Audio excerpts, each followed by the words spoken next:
ನಮಸ್ಕಾರ, ಸುದ್ದಿ ದಿನಕ್ಕೆ ಸ್ವಾಗತ. ನಾನು ರಾಹುಲ್ ದಯಾನ್. ಪ್ರಮುಖ ಸುದ್ದಿಗಳನ್ನ ನೋಡೋಕ್ಕೂ ಮುಂಚೆ ಈ ಕ್ಷಣದ ಹೆಡ್ಲೈನ್ಸ್. ನಾಳೆ ಬೆಳಗ್ಗೆ 9 ಗಂಟೆಯಿಂದ ರಾಜ್ಯಸಭೆ ಚುನಾವಣೆಗೆ ಮತದಾನ.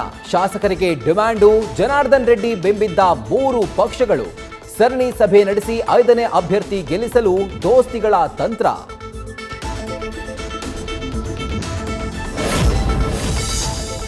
ಬೆಂಬಲಿಗರ ಸಭೆ ನಡೆಸಿ ಶಕ್ತಿ ಪ್ರದರ್ಶನ ಬೆನ್ನಲ್ಲೇ ಮಹಿಳಾ ಮೀಸಲಾತಿ ದಾಳ. ದಳಪತಿಗಳ ವಿಶ್ವಾಸ ಗೆಲ್ಲಲು ಕೂಡ ಮುಂದಾದ ಸುಮಲತಾ. ಮಂಡ್ಯ ಗೌಡ್ತಿ ಬಗ್ಗೆ ಸೊಲ್ಲೆತ್ತದಂತೆ ಆಪ್ತರಿಗೆ ಠರಾವು ಹೊರಡಿಸಿದ ಎಚ್ಡಿಕೆ. ಮೆಟ್ರೋ ರೈಲು ಸಿಬ್ಬಂದಿಯಿಂದ ಅನ್ನದಾತನಿಗೆ ಅಪಮಾನ.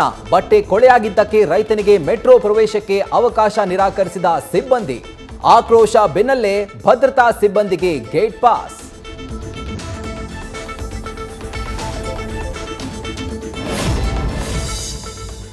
ಸಂಸತ್ ಸಮರದ ಹತ್ತಿರದಲ್ಲೇ ಮೋದಿ ಅಭಿವೃದ್ಧಿ ಜಪ.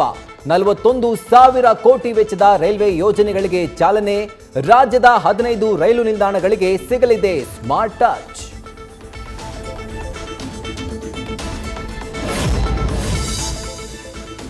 ಜ್ಞಾನವಾಪಿ ಮಸೀದಿಯಲ್ಲಿ ಹಿಂದೂಗಳ ಪೂಜೆಗಿದ್ದ ವಿಘ್ನ ನಿವಾರಣೆ. ಪೂಜೆಗೆ ತಡೆ ಕೋರಿ ಸಲ್ಲಿಸಿದ್ದ ಮುಸ್ಲಿಂ ಪರ ಅರ್ಜಿ ವಜಾಗೊಳಿಸಿದ ಹೈಕೋರ್ಟ್.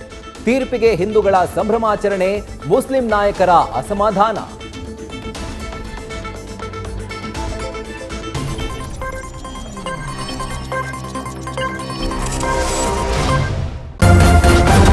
ನ್ಯೂಸ್ ಫಸ್ಟ್, ನಿರ್ಭೀತಿಯಿಂದ ನಿಮ್ಮ ಪರವಾಗಿ.